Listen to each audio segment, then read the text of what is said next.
আজকে ডাক্তারখানায় এসে লম্বা একটা খাতা করে গেলাম। আরে আমার কিছু হয়নি, চলো তাহলে আজকের গল্পটা বলি।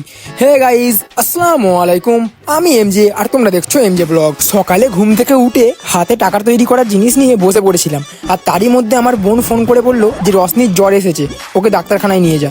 আর মামা ভাগ্নি বেরিয়ে পড়লাম ডাক্তারখানায়। আর এখানে এসে নিজের ইচ্ছায় ওয়েট করে তারপর আমাদের লাইন যখন এলো, দেখি গাদা ওষুধ দিয়ে বললো বিলটা বাইরে দিয়ে আসতে। আর কি, বিল দিয়ে বেরিয়ে এলাম। আর দেখো, এই ভাইরাস জ্বরটা ম্যাক্সিমাম মানুষেরই হচ্ছে, তো একটু সাবধানে থাকো সবাই। দেখো, টাকা তো যাবেই, কষ্ট তার সাথে ফ্রি। আর কি, এসে বসে পড়লাম কাজে। দেখো, সারাদিন কাজ করে কাজের শেষে একটু চা না হলে কোনো বাঙালিরই চলে না।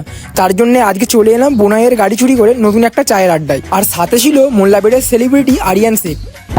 আর জায়গাটা খুব খারাপ করেনি। আর এখানে এসে 2 কাপ চা খেয়ে একটু আড্ডা মেরে বেরিয়ে পড়লাম বাড়ির জন্য। আর তোমাদের জন্য কিছু অন্য ধরনের ভ্লগ আনতে যাচ্ছি, বা বলতে পারো আবার কলকাতার নানান জায়গা দেখাবো খুব তাড়াতাড়ি ইনশাল্লাহ। আর কিছুদিন গুজরাট দেখে নাও, হয়তো আর কোনোদিন আমার ভ্লগে আসবে না। চলো দেখা করছি আরও একটা নতুন ভ্লগে নিয়ে। টাটা।